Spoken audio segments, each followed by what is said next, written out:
सांसद श्री रवि किशन शुक्ल जी की मैं निवेदन करूंगा कि कृपया आए और अपना उद्बोधन।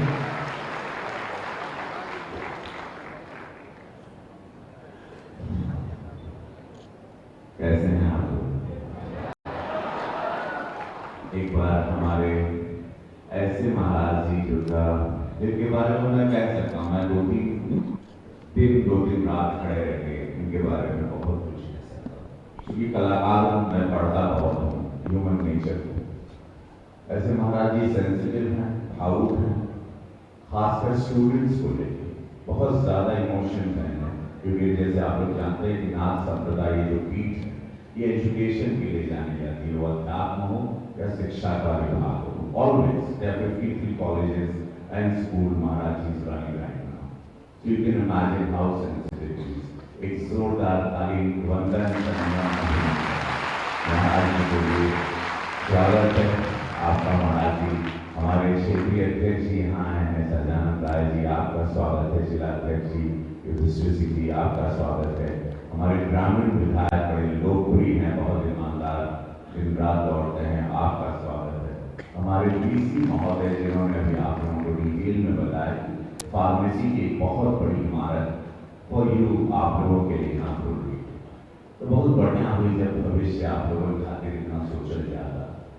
इसका इतिहास और यहाँ से निकले हुए छात्र पूरे देश में हर विभाग में है और यहाँ पे एक हिस्ट्री क्रिएट हुए। हमेशा स्टेट गवर्नमेंट, राज्य सरकार ने हमेशा कोशिश की कि यहाँ के बच्चे अपग्रेडेड रहें, शिक्षा में किसी भी शहरी विद्यालय से या महाविद्यालय से यहाँ के बच्चे कमजोर ना हो। तो मैं आज इस मदन मोहन मालवीय के प्रौद्योगिकी विश्वविद्यालय में आप सभी को बहुत बहुत शुभकामनाएं देता हूँ। कुछ मोबाइल टैबलेट्स फोन भी यहाँ पर आज पूज्य महाराज जी के हाथों से आपको मिलेंगे। बस बच्चों यही ध्यान रखना है, जितनी नारी शक्ति है, जितने यहाँ बच्चे हैं, उत्तर प्रदेश आज एक $1 ट्रिलियन की इकोनॉमी की तरफ जा रहा है, जैसे कि अपना भारत $5 ट्रिलियन की तरफ। आज गीगा इंडस्ट्री से लेकर पूज्य महाराज जी ने अनगिनत इंडस्ट्री लिया, अनगिनत चीजें यहाँ पर तय कर दी। IIT आयरलैंड के लिए भी महाराज जी पूरा प्रयास कर रहे हैं। अनगिनत सौगात है आप लोगों के उज्जवल भविष्य के लिए। आप लोगों को पढ़ना है, ध्यान देना है, एक भविष्य के लिए पलायन नहीं होगा। आप लोग अपने ब्रेन, अपनी शिक्षा का इस्तेमाल अपने प्रदेश के लिए करें, अपने जिले के लिए करें, अपने भारत के लिए करें। भारत के प्रति आपका योगदान क्या रहेगा यही गिना जाएगा। और आप एजुकेटेड हैं आप लोग, मैं देख रहा हूँ कि बहुत ब्राइट फ्यूचर है। सब लोग मुझे कोई ना कोई बंदा हुआ दिखाई दे रहा है। जितना विद्या लोग पढ़ेंगे हम लोग की तरह आप लोग भविष्य में बहुत कुछ बनोगे। आई एम श्योर कि आप लोगों ने अपने जीवन का एक मकसद भी ढूंढ लिया है। तो डेफिनेटली आप लोगों को बहुत साधुवाद भी ये समझिएगा कि इस राम राज्य में, जहाँ पर ये कहते हैं ना राम राज्य मतलब यहाँ की संस्कृति संस्कार, यही राम राज्य है, इसको अपनाना है। मर्यादा पुरुषोत्तम, पुरुषों में उत्तम, तो यही याद रखना है। जीवन जो साधना है यही राम राज्य है। इसी संस्कृति, इसी विरासत को लेके आप लोग भविष्य को, इस भारत को आपको संभालना है। जिस नए भारत को यशस्वी प्रधानमंत्री मोदी जी, पूज्य योगी महाराज दिन रात अपने आप को समर्पित किए हैं, ऐसे भारत को रक्षा करनी है, इसको आगे ले जाना है। तो बिग रिस्पॉन्सिबिलिटी। एक बार मेरे साथ सब लोग बोलिए भारत माता की, भारत माता की, वंदे वंदे नमः पार्वती पते हर हर महादेव। देखिए कितनी शक्ति है इन सब शब्दों।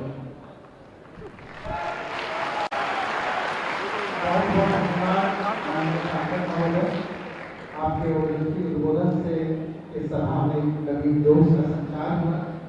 मैं आमंत्रित करना चाहूंगा माननीय मुख्यमंत्री के कर्मचारियों से टैबलेट और स्मार्टफोन प्राप्त करने वाले बच्चों को अंकुर वंशा, और साथ ही निवेदन करूंगा पंचायती प्रतिनिधियों से, माननीय महाराज जी से, इन बच्चों को टैबलेट वितरित विकसित भारत के संकल्प को साकार करने के लिए। अभिनव कुमार शिवांश जी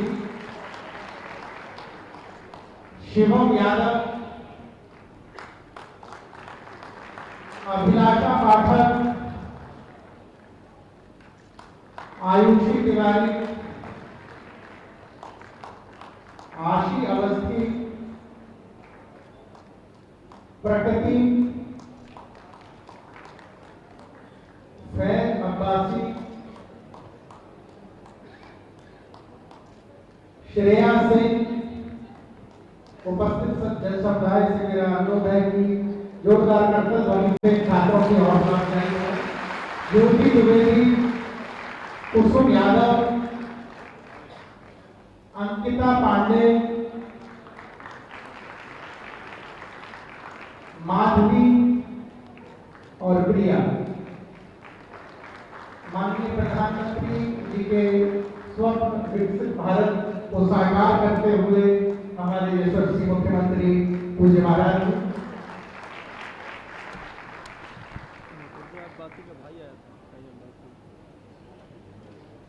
मैं हम सभी के बहुप्रतीक्षित उद्बोधन हेतु आमंत्रित करना चाहूंगा प्रदेश के यशस्वी मुख्यमंत्री, हम सभी के संरक्षक और अभिभावक पूज्य महाराज जी को और अपने आखिरी वचनों से आने को प्राप्त करें।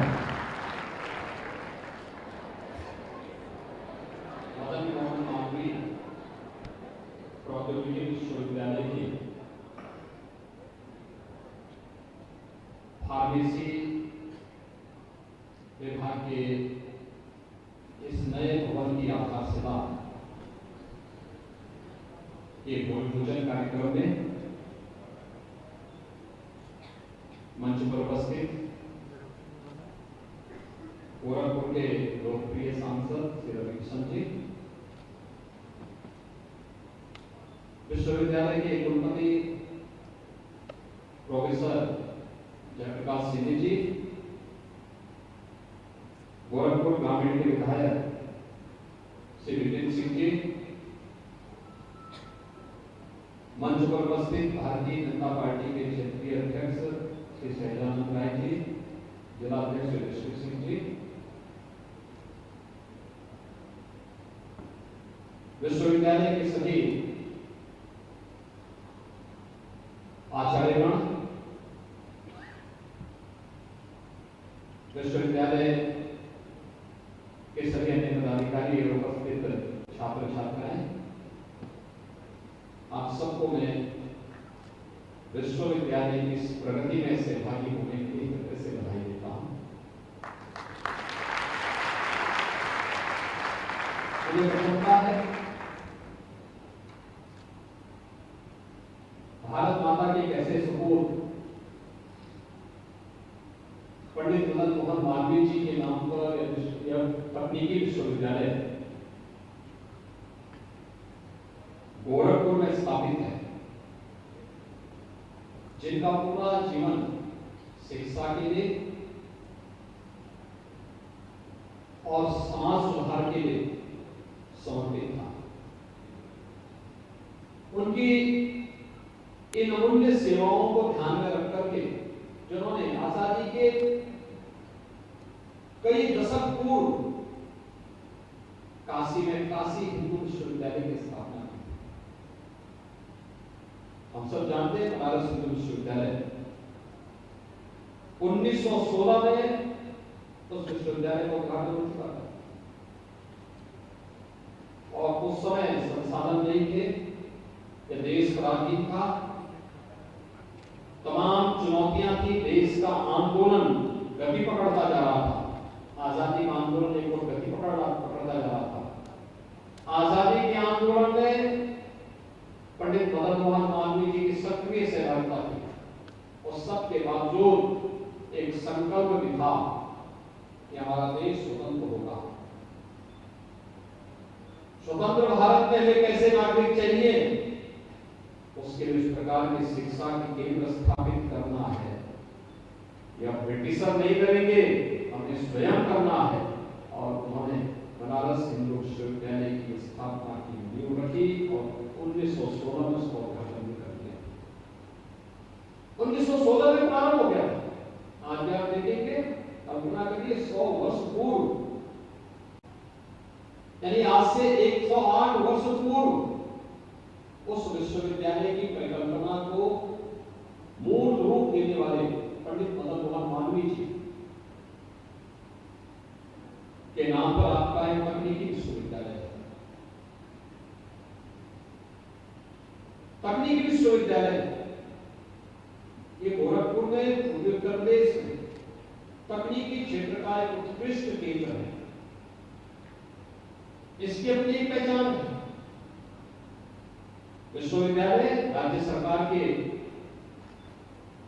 माध्यम से संचालित इस अपने विस्तृत परिसर के माध्यम से प्रदेश और देश के युवाओं को तकनीकी क्षेत्र में पारंगत करने में अपनी बड़ी भूमिका का निर्वहन कर रहा है। आज की आवश्यकता को ध्यान में रख करके फार्मेसी जो 2021-22 में यहां प्रारंभ हुआ था, आज फार्मेसी का अपना ब्लॉक बने, फार्मेसी की डिग्री का अध्ययन के लिए अपना भवन बन सके, इसके लिए आज इसके भूमि पूजन का कार्यक्रम भी यहाँ पर संपन्न हुआ है। मैं इसके लिए आप सबको हृदय से बधाई देता हूँ। मुझे विश्वास है कि विश्वविद्यालय अपने स्वयं के रिसोर्सेज से लगभग 25 करोड़ रुपए की लागत से बनने वाले इस भवन का निर्माण कार्य कर रहा है। यानी विश्वविद्यालय अपने सभी प्रकार के पाठ्यक्रमों को संचालन करने के साथ साथ आत्मनिर्भरता के लक्ष्य को भी प्राप्त कर रहा है। विकसित भारत की पहली शर्त क्या है? आत्मनिर्भरता। दूसरा देश पराधीन था। 1904 में महात्मा पंडित मदन मोहन मालवीय जी ने क्या संकल्प लिया था? हम भारत की आजादी के आंदोलन से जुड़े हुए थे, स्वतंत्रता संग्राम सेनानी थे, एक बैरिस्टर थे, अधिवक्ता थे, काम लगातार आंदोलन के साथ जुड़ाव रूप से जूझते थे। लेकिन संकल्प भी क्या था? देश हमारा आजाद होगा, आजाद भारत में कैसे नागरिक रहने चाहिए, इसके लिए उस प्रकार की शिक्षा के केंद्र स्थापित करते। आज हमारा संकल्प क्या है? प्रधानमंत्री मोदी जी का ही संकल्प है, और संकल्प है विकसित भारत। क्या संकल्प है? विकसित भारत। विकसित भारत की पहली शर्त क्या है? आत्मनिर्भरता। आत्मनिर्भरता के लक्ष्य को विश्वविद्यालय ने प्राप्त किया है, और यही कारण है कि 25 करोड़ के अपने रिसोर्सेज से विश्वविद्यालय अपनी फार्मेसी के भवन का निर्माण स्वयं कर रहा है, और ये एक उज्जवल भविष्य की एक नई गाथा को स्थापित करने जा रहा है। उज्जवल भविष्य की क्या गाथा है? हम लोग, ये सेक्टर बहुत बड़ा सेक्टर है। यूपी अब तक कंज्यूमर स्टेट है। फार्मेसी, ये जितनी भी दवा बनती है ना, ये सभी इस समय ज्यादातर बाहर से बनकर के आती है, देश से भी विदेश से भी। हम लोग उत्तर प्रदेश में 2 काम कर रहे हैं। एक, हम लोगों ने ललितपुर में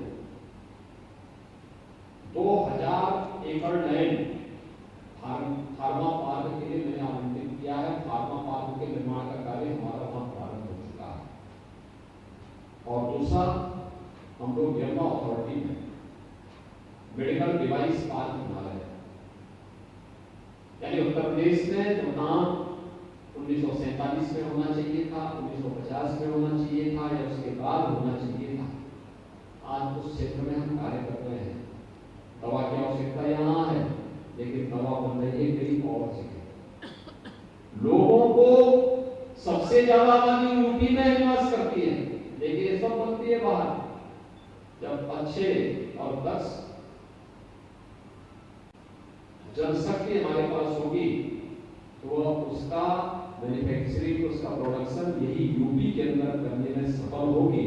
उस प्रकार की कार्यशालाएं लगेंगी, उस प्रकार की फार्मेसी यहाँ स्थापित होगी, और उस प्रकार के अच्छे दक्ष मैन पावर को उपलब्ध करवाने के लिए मदन मोहन मालवीय तकनीकी विश्वविद्यालय अपने आप को सामने लेके आया है।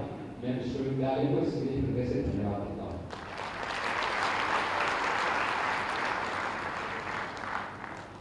हमें समय के अनुरूप चलना होगा। किसी अच्छे संस्थान की, खासतौर पर तकनीकी संस्थान की आज की सबसे बड़ी आवश्यकता क्या है?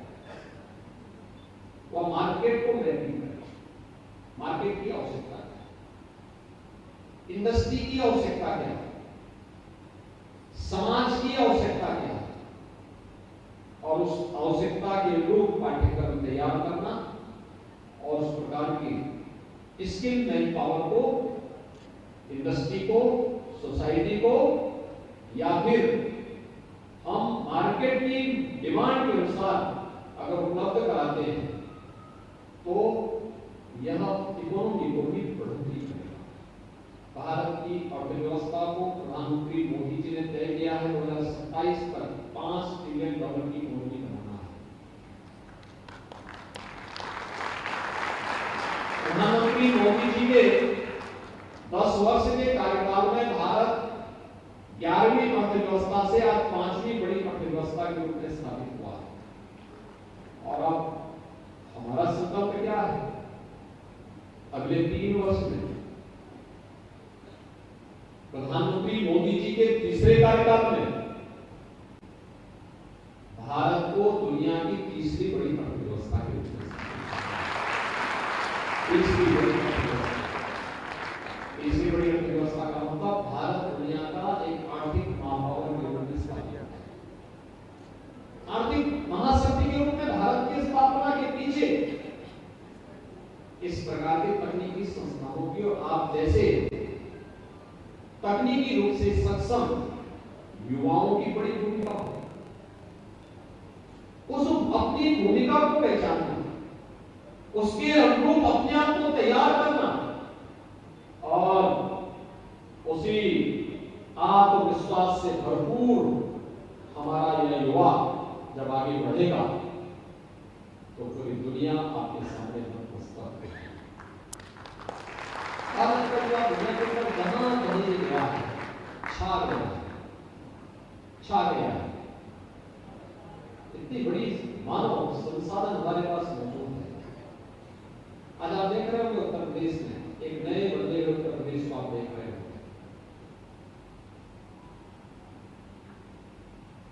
गत वर्ष हमने इन्वेस्टर समिट किया था, 40 लाख करोड़ रुपए के निवेश के प्रस्ताव प्राप्त हुए।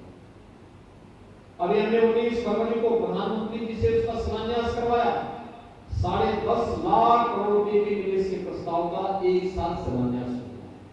आप सोचिए 10.5 लाख का मतलब 35 लाख युवाओं को बैठे बैठे यूपी के अंदर ही काम मिल जाएगा, यानी काम का नौकरी मिलेगी। 35 लाख युवा उस इंडस्ट्री की आवश्यकता की मैपिंग हमें करनी पड़ेगी और उसके अनुरूप युवा देने पड़ेंगे। उसको समाज की ओर से देना पड़ेगा।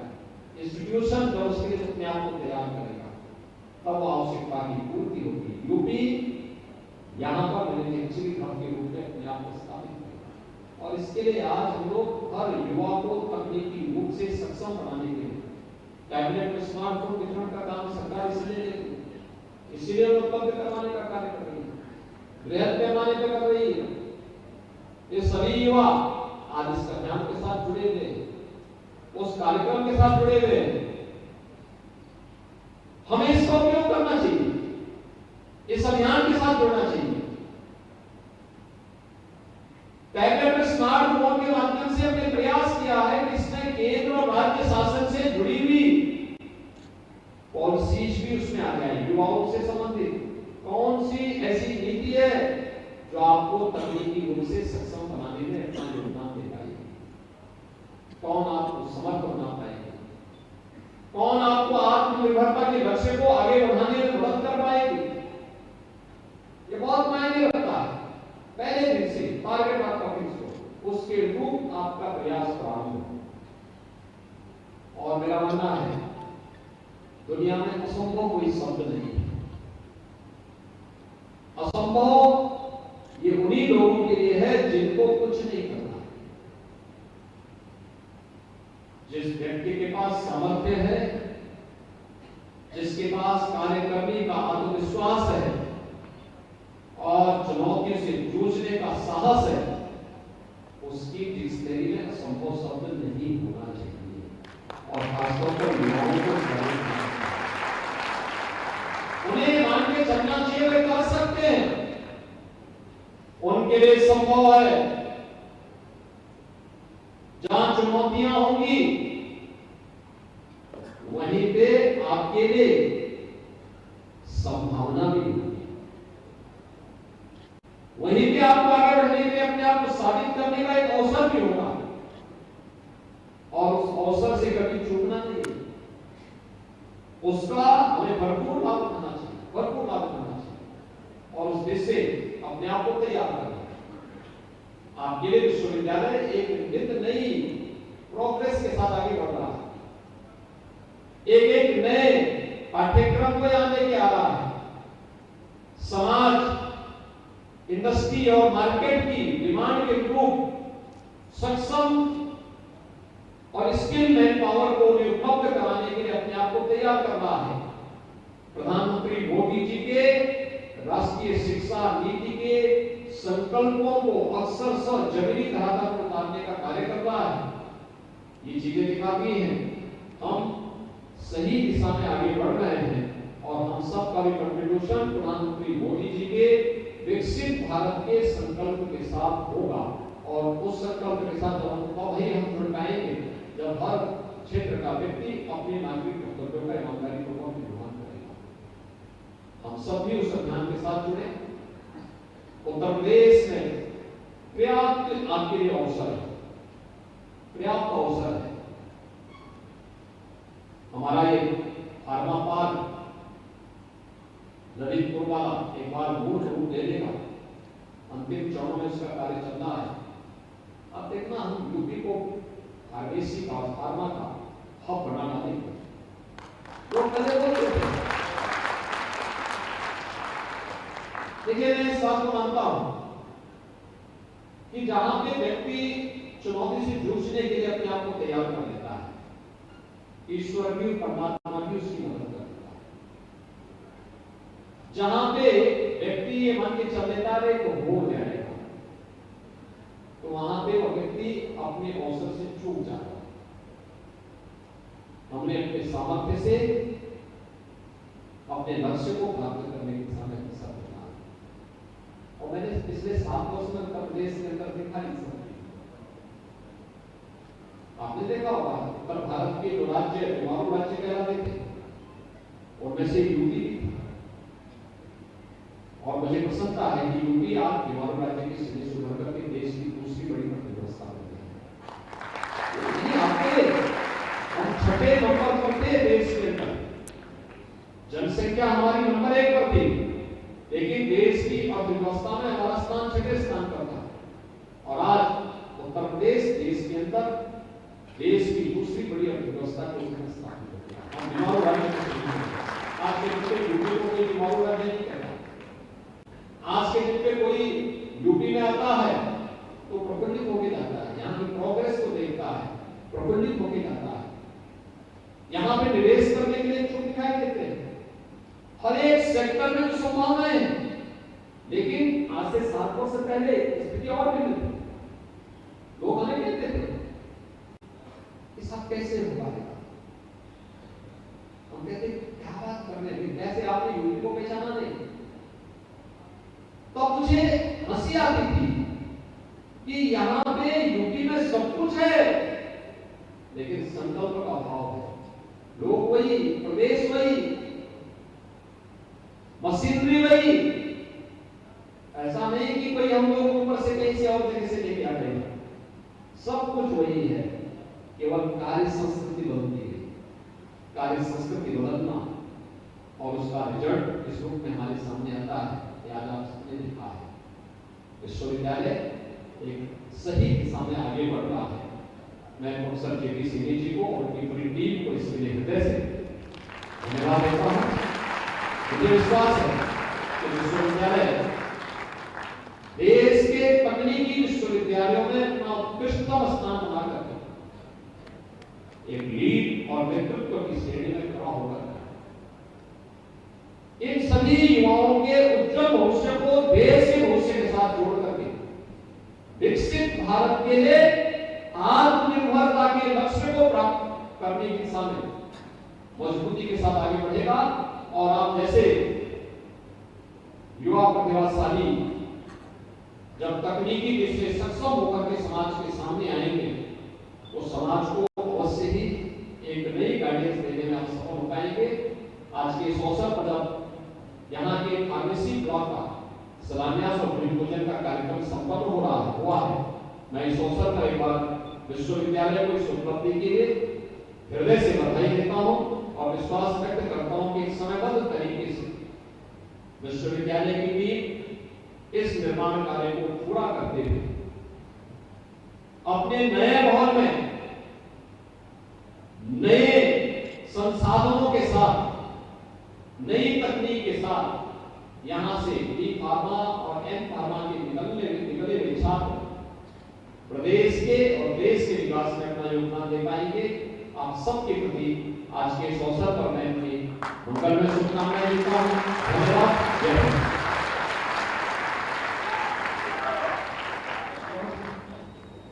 बहुत बहुत धन्यवाद महाराज जी।